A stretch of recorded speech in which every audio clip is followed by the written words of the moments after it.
coffee down, now. Hands on the hood. I'm not a threat. I'm standing still. Lower your voice. I said now! You don't get to decide out here. You're escalating this for no reason. You refusing orders? That's detention. Then say the crime. Say it for the camera. Turn around. The shout shattered the humid stillness of a Tuesday morning in Macon, Georgia. It was 11:45 a.m. The sun was high and unforgiving, beating down on the concrete forecourt of the Chevron station on Eisenhower Parkway. Officer Kyle Braden, 27 years old and only 3 years into his tenure with the Macon Police Department, was already vibrating with adrenaline. His hand was hovering over his service weapon, his posture rigid, his face flushed with a mix of heat and aggression.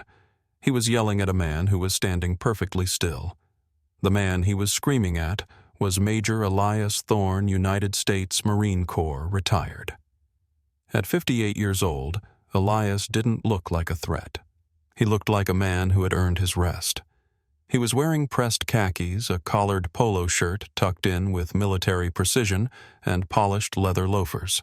He was holding a large styrofoam cup of black coffee in his left hand. He wasn't reaching for anything. He wasn't running. He wasn't arguing. He was simply looking at Officer Braden with the calm, flat effect of a man who had seen things in Fallujah and Helmand Province that would make this young officer weep in his sleep.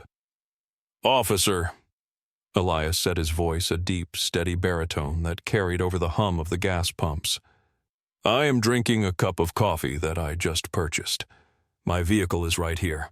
I am waiting for a friend. There is no need for this volume." "I told you to get on the hood," Braden barked, stepping closer, invading Elias's personal space. "We have a zero-tolerance policy for loitering at this station. The owner has complained about vagrants harassing customers. You've been standing here for 20 minutes. You need to identify yourself or you're going for a ride." Elias took a slow sip of his coffee, never breaking eye contact. He saw the badge number 4922. He saw the name tag K. Braden, and he saw the fear behind the aggression. Elias knew that look. He had seen it on the faces of green recruits in the sandbox right before they made a fatal error. But this wasn't a war zone. This was a gas station in the United States of America, the country Elias had bled for. "I am a paying customer, Officer Braden," Elias said, reading the name tag aloud. "I have my receipt in my pocket. Standing by my own vehicle while consuming a purchased beverage is not loitering, it is conducting business, and I am certainly not a vagrant." Officer Braden didn't like that. He didn't like the tone. It wasn't submissive. It wasn't fearful. It was the tone of an equal or perhaps a superior. Braden had joined the force looking for respect, looking for that rush of authority. He wasn't used to black men in their late 50s looking down at him with disappointed eyes. "I'm not asking you, I'm telling you," Braden snapped, unlatching the retention strap on his holster. "Put the coffee down. Now. This is an investigatory detention. I need to see ID. Before we go any further, I need you to understand exactly what is happening here. This isn't just a bad stop. This is a collision between two worlds. On one side, a young man with a badge and a chip on his shoulder the size of Texas. On the other, a decorated field-grade officer who led battalions into combat. If you believe that respect is earned and not just given because of a badge hit that like button right now, tell me in the comments where are you watching from? And would you have kept your cool like Elias? Because what happens next is going to make your blood boil." Elias Thorne did not put the coffee down. He held it comfortably, his body angled slightly away from the officer, a non-threatening stance but a defensive one. He knew the law better than the man trying to enforce it. After retirement, Elias had spent 3 years working as a liaison for Veteran Affairs, dealing constantly with legal advocacy. He knew the Fourth Amendment like he knew the Marine Corps Rifleman's Creed. "Officer Braden," Elias said, his voice dropping an octave, becoming even more deliberate. "You use the term investigatory detention. That implies a Terry stop. For a Terry stop to be lawful, you must have reasonable, articulable suspicion that I have committed a crime, am committing a crime, or am about to commit a crime. Loitering requires intent to beg, gamble, or solicit. I am standing by a 2024 Ford F-150 King Ranch that belongs to me drinking coffee. Please articulate the specific crime you suspect me of." Braden blinked. He hadn't expected a legal lecture. He had expected begging or running or shouting. "You're refusing to identify?" Braden asked, his voice tightening. "That's obstruction." "It is not obstruction to refuse a consensual encounter," Elias corrected him. "Georgia is not a stop-and-identify state unless there is reasonable suspicion of criminal activity. You have not articulated a crime. Therefore, I am not required to provide my papers. I am not a threat to you. My hands are visible. I am asking you politely to let me finish my coffee and wait for my friend in peace."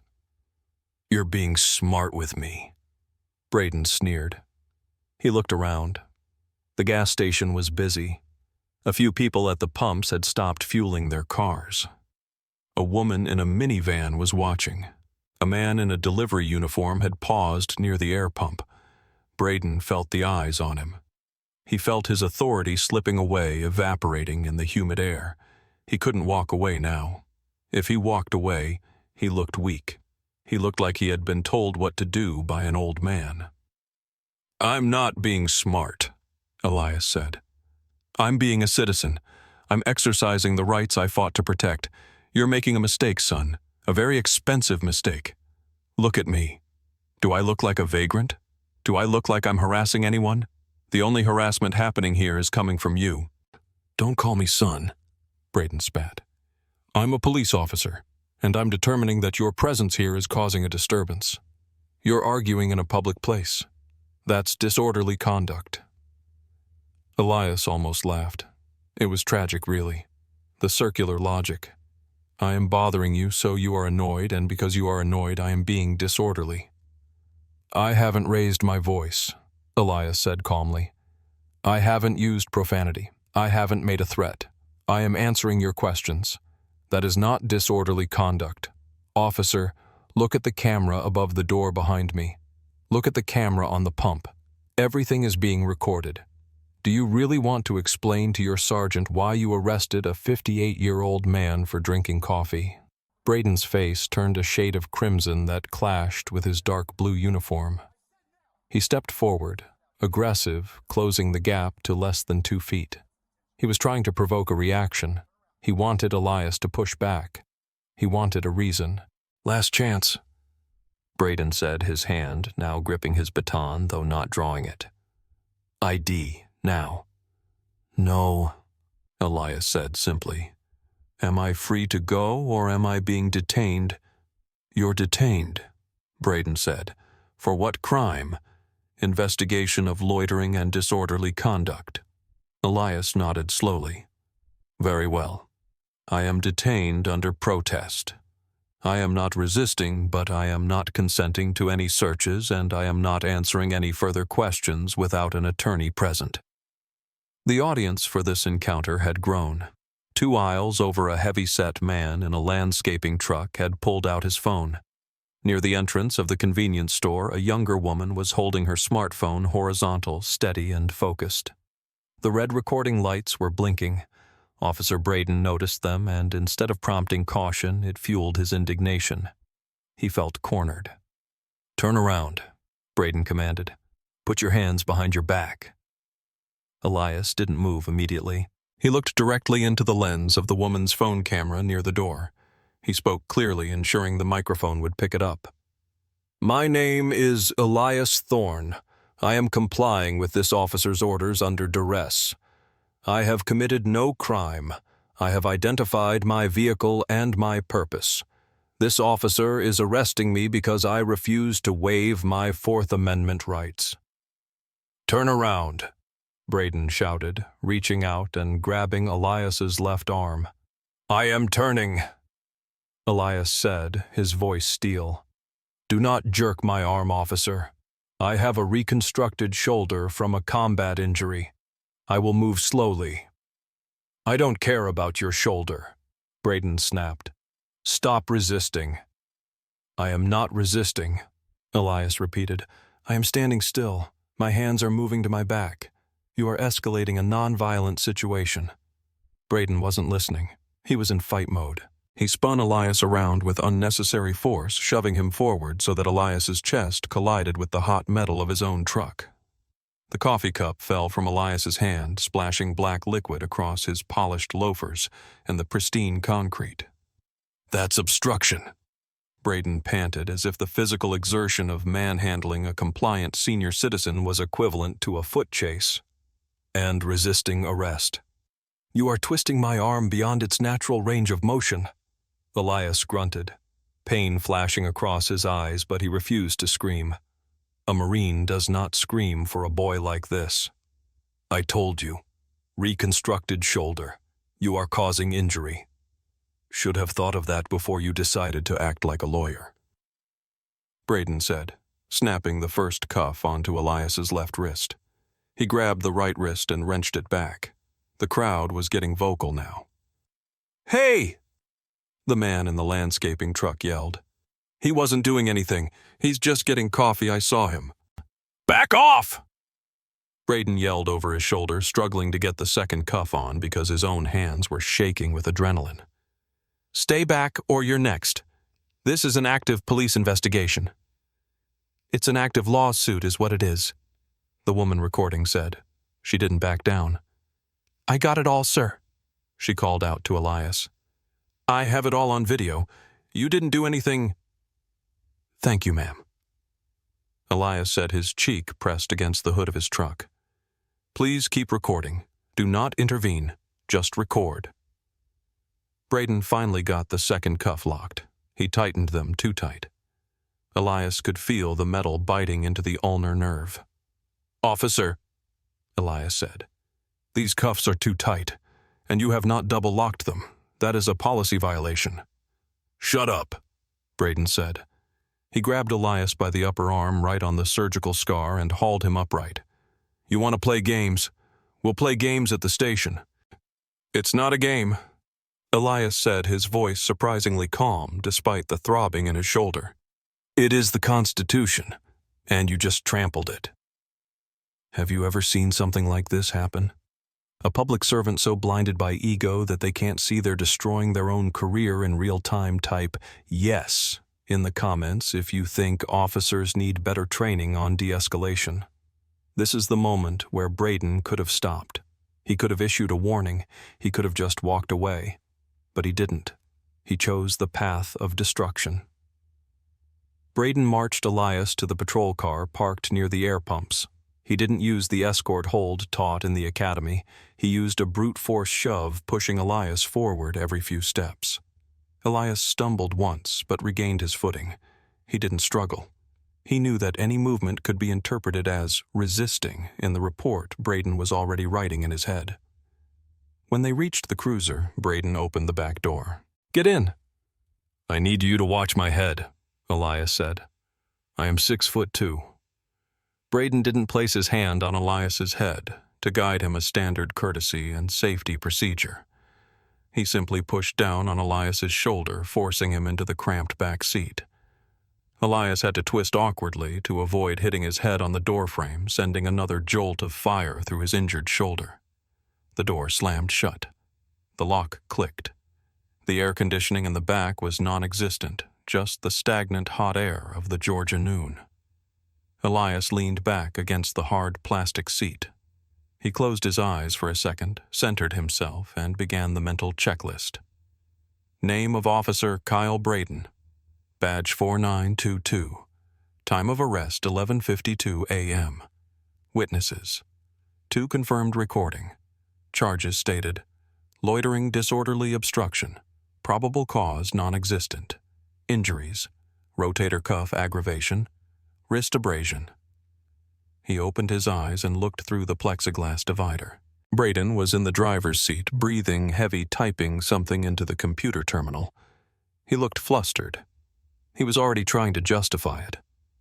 "You comfortable back there?" Braden asked, looking in the rearview mirror. His voice had a tremble in it now. The adrenaline dump was fading and the reality was setting in. "I have been in worse places, officer," Elias said. "I spent 6 months in a foxhole in the Euphrates Valley. This is luxury compared to that. But I will tell you this, you have violated my civil rights under color of law. Title 42, Section 1983. You are personally liable. Yeah, everyone's a lawyer, Braden muttered. He put the car in drive and pulled out of the gas station tires, screeching slightly as he turned onto the parkway. The drive to the precinct took 15 minutes. Elias sat in silence. He didn't beg. He didn't ask for water. He didn't ask to be let go. He simply watched the city pass by, the city he had returned to after 25 years of service, hoping for a quiet retirement. He thought about the friend he was supposed to meet, Colonel Jenkins. Jenkins would be wondering where he was. Jenkins, who was currently the city councilman for District 3. Elias shifted his wrists, testing the cuffs. Still too tight. His hands were starting to go numb. He focused on his breathing. In for 4, hold, for 4, out, for 4. Braden drove fast, aggressive lane changes, flashing his lights to get through a red light even though he wasn't running code. He was angry. He was angry that Elias wasn't scared. You know, Braden said, trying to regain control of the narrative. If you had just shown me your ID, we wouldn't be here. You did this to yourself. I did nothing to myself, officer, Elias replied. I exercised my rights. You chose to violate them. There is a difference. A man who trades liberty for safety deserves neither, and a man who trades his integrity for a power trip deserves no badge. We'll see what the sergeant says, Braden scoffed. Yes, Elias said, a small, grim smile touching his lips. We certainly will. The patrol car rolled into the secured sally port of the downtown precinct. The heavy metal gate rattled shut behind them, sealing out the sunlight. Braden killed the engine. He got out, opened the back door, and hauled Elias out. Let's go. Booking. They walked through the concrete hallways, the fluorescent lights buzzing overhead. They reached the booking desk, a high counter separated by reinforced glass. Behind the desk sat Desk Sergeant Thomas Miller. Miller was 55, a black man with graying temples and tired eyes. He had been on the force for 30 years. He had seen everything. He was marking paperwork when the door buzzed and Braden walked in, guiding Elias by the elbow. Miller didn't look up immediately. What do you got, Braden? Disorderly conduct, loitering obstruction, Braden announced proudly, puffing his chest out. Refused to ID caused a scene at the Chevron on Eisenhower. Belligerent. Sergeant Miller looked up. His eyes moved from Braden to the man in handcuffs. He froze. The pen dropped from his hand and clattered onto the desk. Major Thorne, Miller asked, his voice barely a whisper. Elias nodded politely. Good afternoon, Sergeant Miller. I trust the family as well. Braden looked between them, confusion knitting his brow. You know this guy, Sarge. Miller stood up slowly. His chair scraped loudly against the floor. He ignored Braden entirely. He looked at Elias with an expression of horror and profound respect. Officer Braden, Miller said, his voice dangerously low. Take those cuffs off, right, now. Sarge, he was resisting. He refused to ID. He was... Take them off, Miller roared, his voice echoing off the cinderblock walls.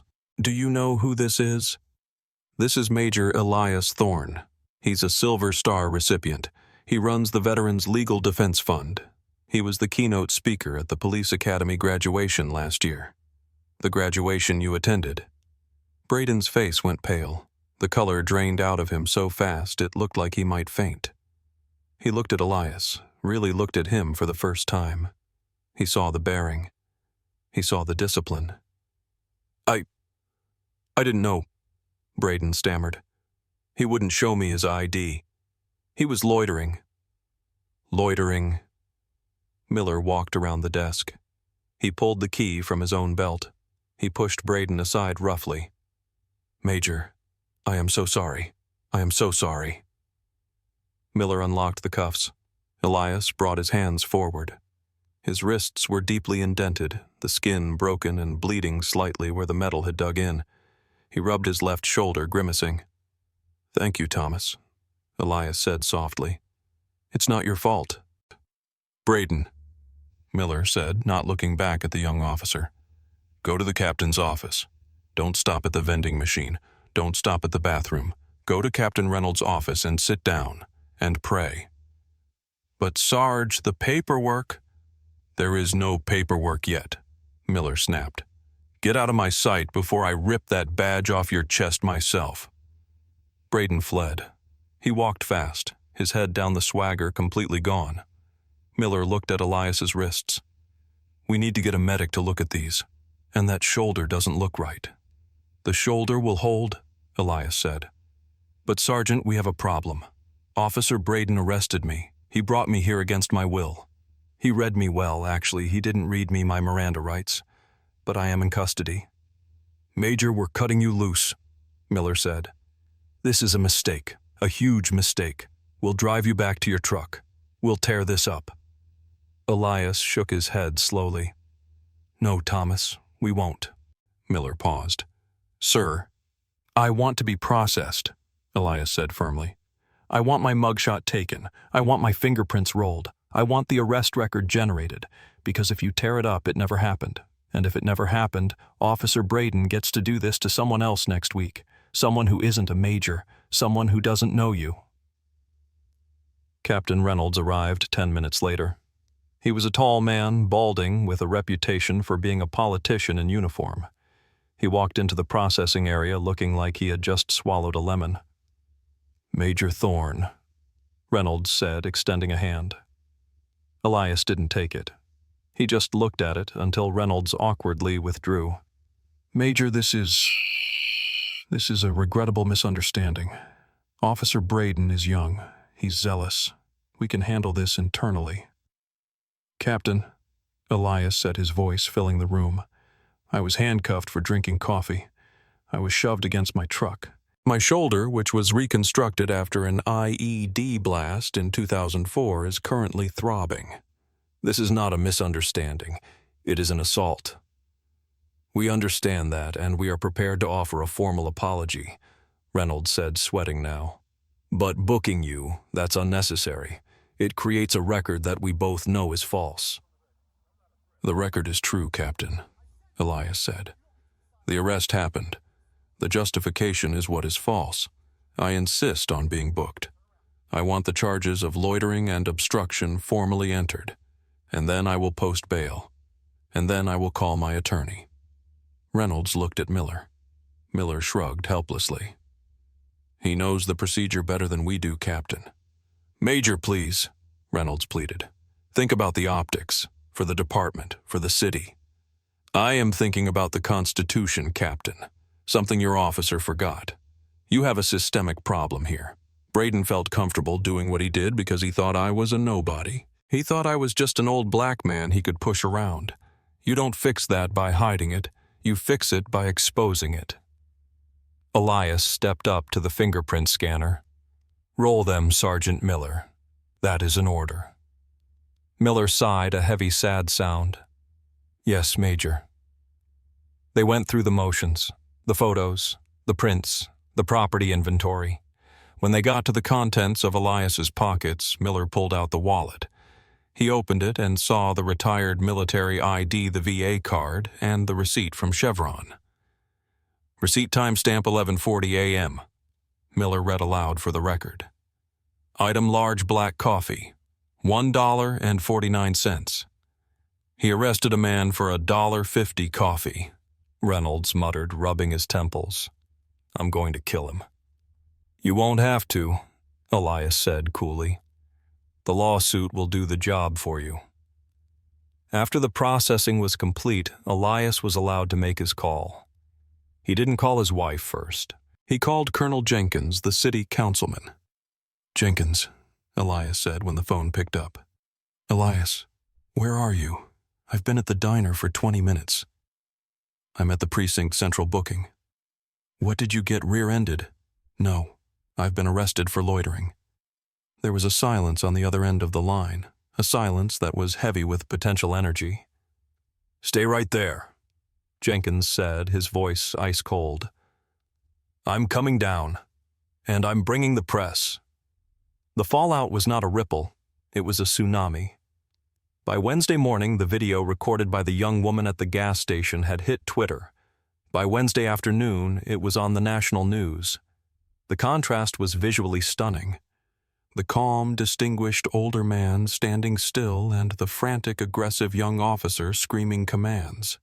The audio was crystal clear.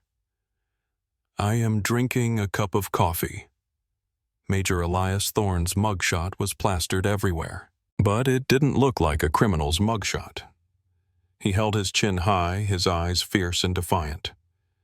It looked like a portrait of courage. On Thursday, Elias filed a federal lawsuit in the U.S. District Court for the Middle District of Georgia. Thorne versus City of Macon officer Kyle Braden et al. The complaint was 40 pages long.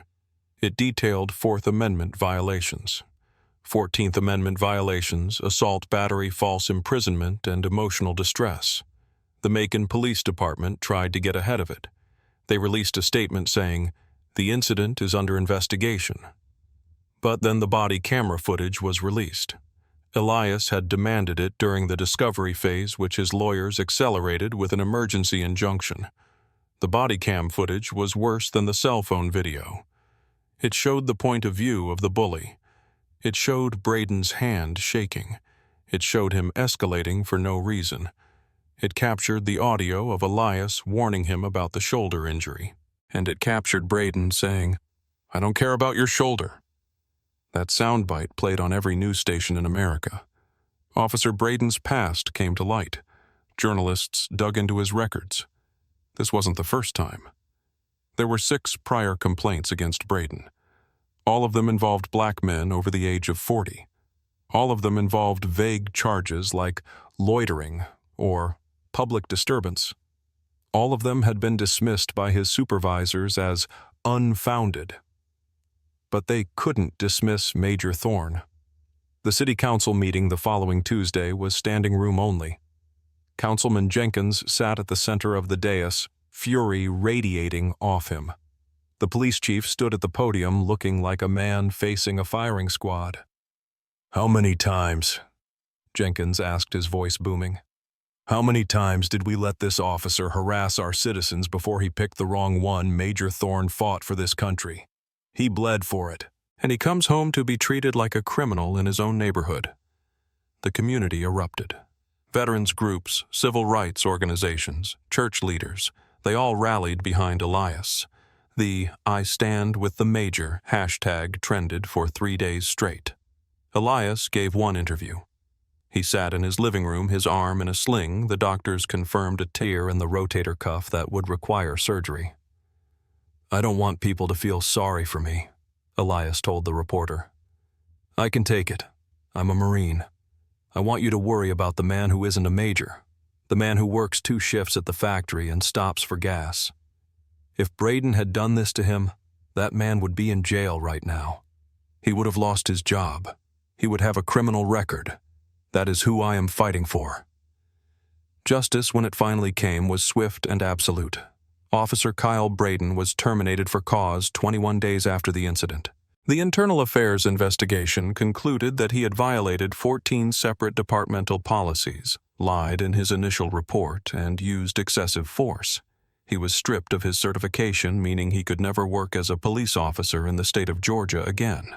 The city of Macon didn't want to go to trial. They knew a jury would destroy them. They settled with Major Thorne for $1.2 million. But the story doesn't end with a check.